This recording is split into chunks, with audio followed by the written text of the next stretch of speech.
Today I'm going to talk to you about how to bring your classroom to life with Realia. Realia is the use of real, concrete objects to engage learners in vocabulary beyond the traditional use of flashcards and definitions. Using real objects is automatically engaging to students, especially if they're objects that are not commonly found in their classroom setting. Note about COVID. During this time, students will not be able to physically interact with the materials. They will instead have to either have their own materials or just interact by looking at the materials and verbalizing the things that they see. Make sure that you're following your school's guidelines around sanitation and shared materials, but Realia will be no less useful to you just because students can't touch it. There will be a time when they can do it again, but they will still be highly engaged by being able to see real objects in your context. So to get started using Realia, think about what vocabulary you're trying to teach or which theme you would like to cover. Then collect items to fit that theme. It's easy.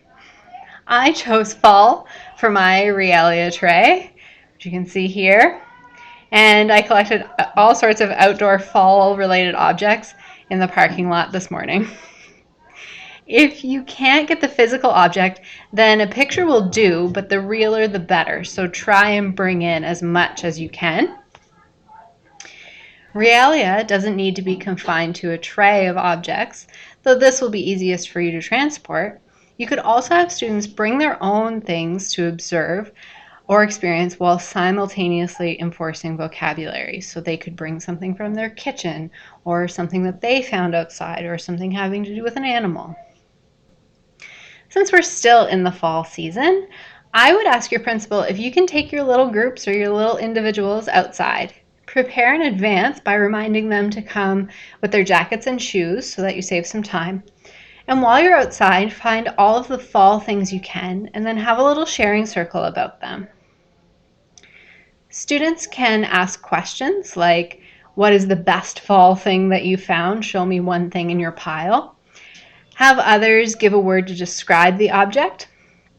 Add new vocabulary to a word wall or a personal dictionary. And this is a great opportunity to expand on vocabulary. So maybe your student knows the word for stick, but they don't know the word for twig or branch, and they don't know what the difference is between those things. You can have those kind of little debates.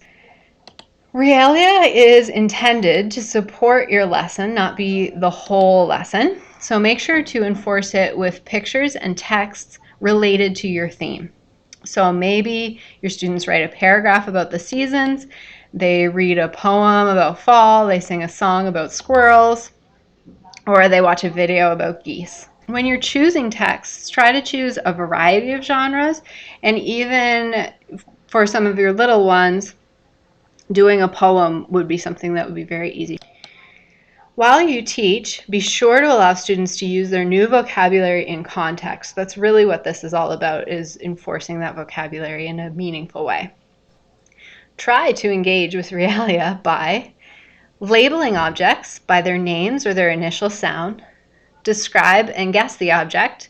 I might say, it's small and round and squirrels like to eat it. And then the student could guess acorn.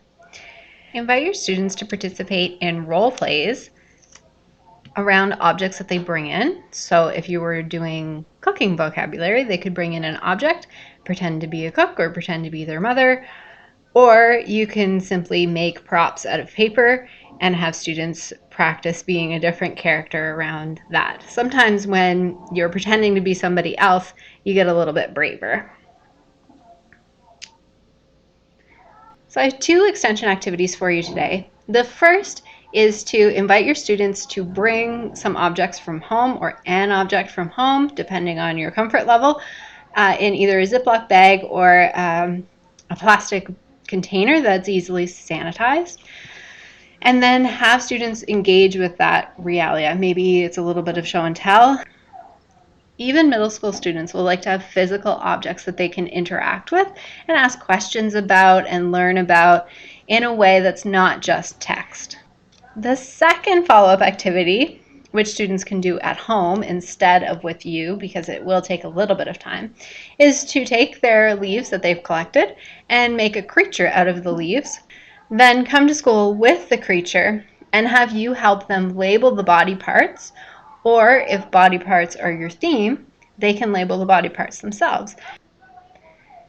But keeping in mind that they might not know the names for claws and fangs and things like that. So if they make a monster, they might want to bring it and talk to you about it.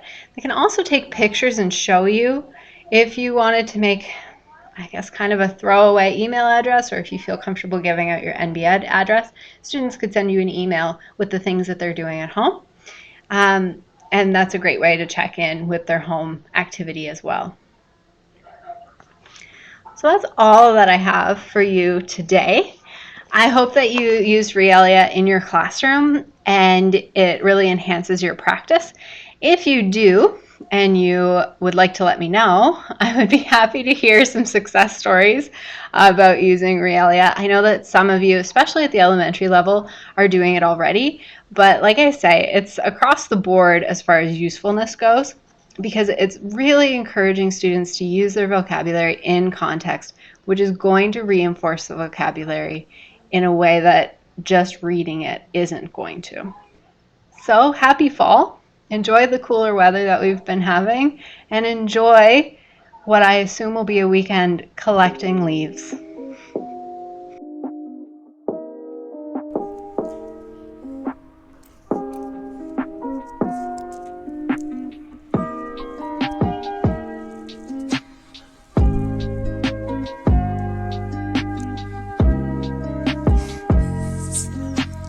So proud of this joke.